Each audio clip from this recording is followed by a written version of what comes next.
تو وہ ادھر دیکھے گا تو جنت ہی جنت، ادھر دیکھے گا جنت ہی جنت، کہے گا یہ سب کچھ کس کا ہے؟ کہے گا سارا کچھ آپ کا ہے۔ پھر وہ اس کے سامنے لائیں گے، ایک ہاتھ میں گلاس ہوگا، ایک ہاتھ میں ڈونگا ہوگا، ایک میں کھانا ہوگا، ایک میں مشروب ہوگا، ہر ڈونگے کا کھانا الگ، ہر گلاس کا مشروب الگ، اور یہ 70,000 1,40,000 ہو گئے ڈونگے اور گلاس ملا کر۔ یہ سارے کھا جائے گا، سارا پی جائے گا، اور اس کے نہ پیٹ پھٹے گا، نہ پھولے گا، نہ لذت ختم ہوگی، نہ تھکے گا۔ ہر نوالے کی لذت پہلے سے زیادہ ہو جائے گی۔ پھر وہ کہیں گے اچھا باپ اپنی بیگم صاحب سے مل لیں، اور نوکر ایک دم غائب ہو جائیں گے، سامنے سے پردہ ہٹے گا تو جنت کی لڑکی، جنت میں ایک نہر ہے، اس کا نام ہے بیدخ، بے یہ دال خا، وہ کورڈ ہے موتیوں سے، اس میں مشک، عنبر، زعفران، کافور بہتا ہے۔ جب اللہ کسی بھی حور کو پیدا کرنا چاہتا ہے تو وہ ایسے نہیں ہوتی جنت کی حوریں ماں کے پیٹ سے نکلی، پھر رک دیا پہیاں، دودھ پہیاں پی دیا، فیڈر پہیاں پی دیا، ایسا نہیں ہے۔ وہ اللہ تعالیٰ کہتا ہے کونی ہو جا، تو پوری جوان لڑکی نکل کے باہر کھڑی ہو جاتی ہے، اور اس کو 100 جوڑے اللہ پہناتا ہے، اور اس کا 130 فٹ قد ہوتا ہے۔ تو مجھے میں نے کہا آدم علیہ السلام کا قد 130 فٹ تھا، اب یہ گھستے پیسے آف ٹائم کے ساتھ ایک ذمہ دار نے مراسی کو گھوڑا دیا تھا، کھرکھرا کر مالش کر، پوری مراسی جو مالش کے کبھی ہوا سنا ہی نہیں، وہ تھوڑی دیر کرتا رہا، جس ویلے مالک گھر گیا اور سو گیا، گھوڑا چور لے گئے، وہ آنکھ کھل لی، لگے مارے گئے۔ وہ گیا گھر اور وہاں سے خرگوش پکڑ کے لایا اور اس کو رسہ باندھ کے مالش شروع کر دی۔ تھوڑی دیر میں ذمہ دار نکلے، کہیں گے گھوڑا کدھر ہے؟ کہ جی کھلوتا ہے، منہ تیرا گھوڑا ہے تو خرگوش ہے؟ نہیں صحیح گھوڑا ہے، گھس کے میں نے اتنی مالش کی ہے، ایسے جوڑا بنے ہیں، خرگوشا بنے ہیں۔ تو ہمیں بھی نا اس کائنات نے اور ان فضاؤں نے، ہواؤں نے ہمیں گھسایا ہے، ایسے گھسایا ہے، اور ہم اس قد پہ آ گئے ہیں۔ جنت کا اصلی قد 130 فٹ ہے، ان بچیوں کا بھی، آپ کا بھی، ہر جنتی مرد عورت کی ہائٹ 130 فٹ پر ہے۔ اور یہ بچیاں جو لباس پہنیں گی وہ 3 میل کے دائرے میں گھومے گا ایسے، تو یہ سوچتی ہوں کہ اٹھائیں گی کیسے، سارے تو ویسے ہی کمر ٹوٹ جائے گی۔ 3 میل کے دائرے میں وہ لباس گھومے گا اس طرح، اتنا بڑا، اور 100 جوڑوں سے گھری ہوں گی۔ جنت کے لباس کا وزن کوئی نہیں، جیسے ہم خلا میں جائیں تو ہمارا وزن ختم ہو جاتا ہے، ہمارا وزن تو گریوٹی اور ہوا کی وجہ سے، جب ہم ہوا سے اوپر نکل جاتے ہیں تو ہم بے وزن ہو جاتے ہیں۔ تو جنت کے لباس کا اللہ نے وزن کھینچ لیا ہے، کوئی وزن نہیں، اور وہ سلانا نہیں پڑتا، خریدنا نہیں پڑتا، دھونا نہیں پڑتا، اس کو پریس نہیں کرنا پڑتا۔ جنت میں درخت ہے جس کا نام ہے طوبہ، اس پر یوں کر کے لگے ہوئے ہیں پھول، ایسے پھول لگے ہوئے ہیں۔ جب آپ کا جی چاہے گا کہ میں کپڑے بدلوں تو آپ کا خالی ایک اشارہ ہوگا تو اس سے ایک لائٹ نکلے گی ایسے۔ اب یہ آپ نے 100 جوڑے پہنے ہوئے ہیں، ان کو اگر آپ اتارنے جائیں گے تو کتنا تھکیں گے، اور پھر اگلے 100 200 ہو گئے تو موٹے تو بچے ہی رہ گئے، تو کیا ہوگا؟ اللہ اکبر، کیا ہوگا؟ آپ کہیں گے کپڑے بدل دوں، آپ کے ذہن میں ایک ڈیزائن آئے گا، آپ کے ذہن میں ڈیزائن آئے گا، جیسے یہ کیمرے نہیں ہیں، یہ موبائل کیمرے ایسے فلیش پھینکتے ہیں، تو ایسے فلیش آئے گا، اور پھر کیا ہوگا؟ آپ دیکھو گے تو آپ کے اگلے جوڑے غائب ہوں گے اور نئے جوڑے آپ پہن چکے ہیں، کیونکہ پوری جنت میں کوئی لانڈری کوئی نہیں ہے، کوئی ٹوائلٹ کوئی نہیں ہے، کوئی باتھ روم کوئی نہیں ہے، پوری جنت میں کوئی دھوبی نہیں ہے۔ تو ایک دم میک اپ کے لیے ان بچیوں کو کتنی مشقت اٹھانی پڑتی ہے، جو زیادہ جانتی ہوں گی، وہاں ارادہ کریں گی میک اپ ہو جائے تو ٹک ٹک ٹک 1 سیکنڈ میں۔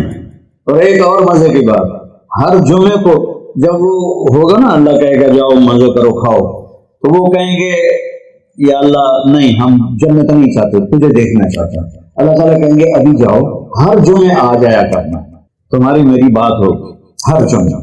اللہ سے ملنے کے بعد ہر جمعے جب واپس آئے گا ہر جنتی، تو ایک بازار لگے گا مردوں کا، ایک عورتوں کا، اس بازار میں فوٹوز ہوں گی بڑی خوبصورت، ہر فوٹو کے نیچے لکھا ہوگا اگر آپ چاہیں تو میں آپ میں کنورٹ ہو سکتی ہوں، بیگم نے ایک تصویر دیکھی، اسے پسند آئی تو اگلے سیکنڈ میں اس کا چہرہ اس کے مطابق ہوگا۔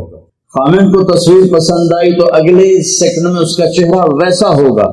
اب یہ نئی شکل لے کے جا رہا ہے اور بیگم بھی نئی شکل لے کے آ رہی ہے، لیکن دروازے پہ لڑائی نہیں ہوگی، بی بی کون ہے، کدو آ گئی ہیں تو تیری جنت ہی نہیں تو کدو بڑا ہے بدماش ہے، جنت تیری ہے نہیں۔ وہ اسے پہچانے گی، وہ اسے پہچانے گی۔